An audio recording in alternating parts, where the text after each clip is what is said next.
Hello everyone, welcome back here to Canning Farms, and in today's video we're going to start off with a bit of good news. So all the cattle here were tested last weekend and we got our first clear test of the year.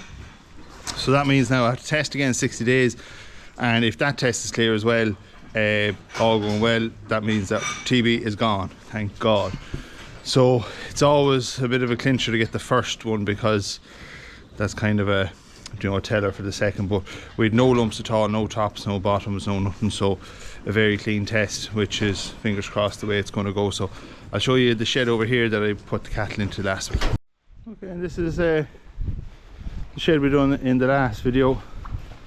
So we have 4 or 5 cattle in here. So this one here, she's starting to spring now, well, starting to bag up, but she's calving at Christmas. This one is the embryo's mother from last year, so she's in calf to an Angus. And then this one here is carrying an embryo hopefully, and then that one is the calf from last year. So she's not bad for 9 months old.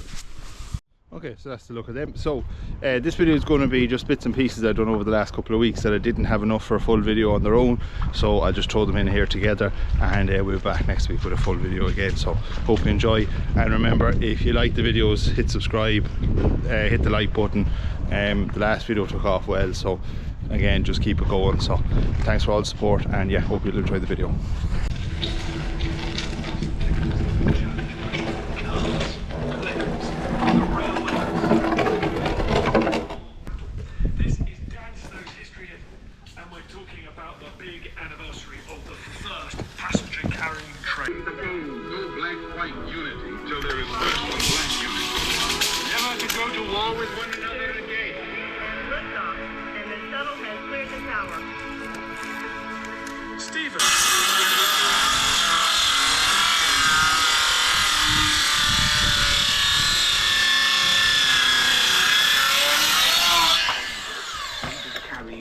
Heavy loads around, basically a mass of stone, and they found that it was much easier to do so if you could make a wagon which had metal rims and which might have a metal flange to run on rails. It's a matter of minimizing the friction down.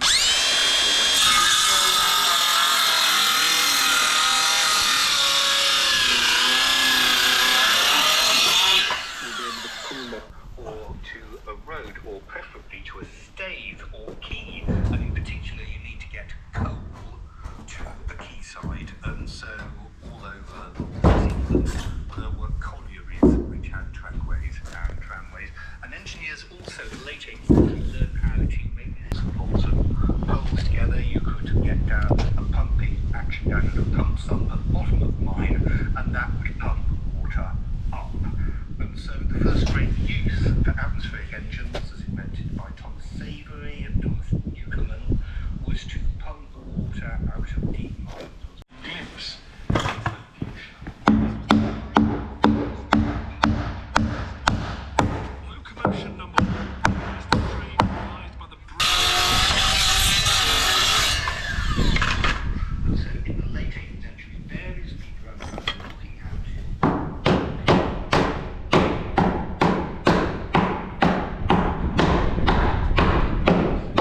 Trevithick.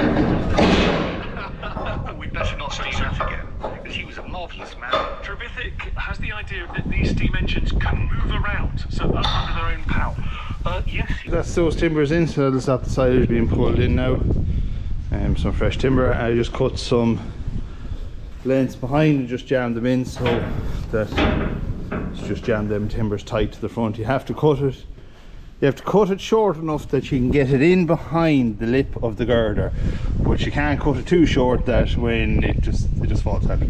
So that's where that top one, these 6x3s I put in here were just able to squeeze underneath here, but you can see here where you just need enough of a lip just to hold that, and with them cleats or whatever they're called in behind, or them sections behind, you hold that timber in there. So that's rock solid. Okay, so all timbers are in now, the back ones are fixed, and that leak on that drinker is fixed, so time to get the cattle.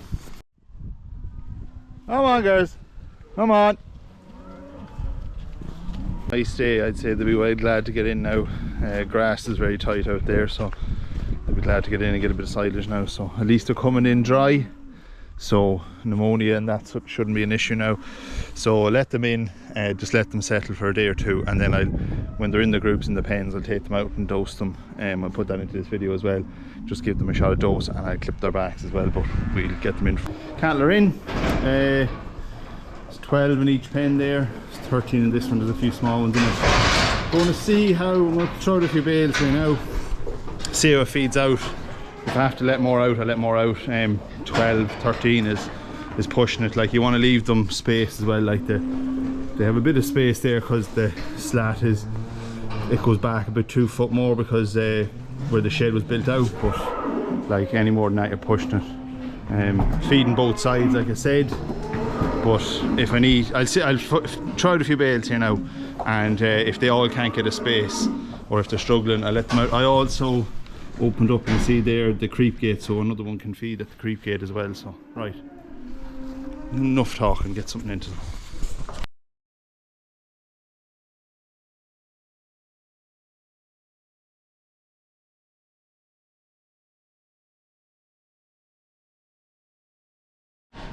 Okay, so the next job that I'm going to do here is I'm just going to fix the crush down into the concrete, something that should have been done with a chem, but I just never got a chance and didn't really know how to be honest.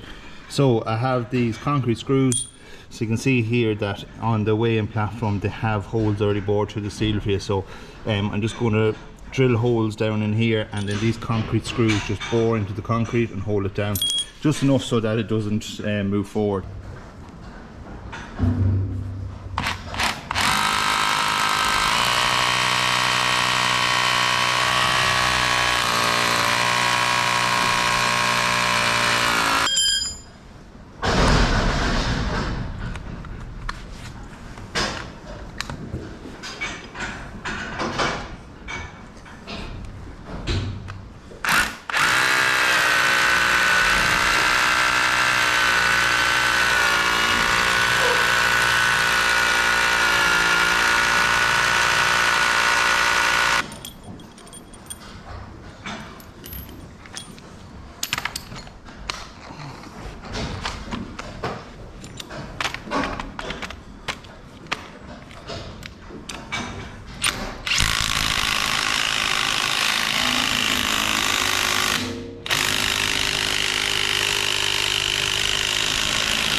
Okay, so I just stuck in 2 bolts into each leg, so that should stop any movement, and it's good that you can open the door that side because I was able to get 2 screws down there. But you can put more in, but with the weight of cattle I'm dealing with, there's no point, and a bit awkward to get at. So look, 8 in that, and the weight of it's going to stop that from moving anyway.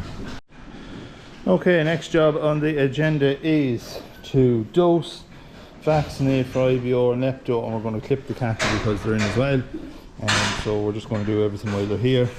Just going to do them in groups over the next couple of evenings, run them up the crush, and get it done as quick as we can. So anyway,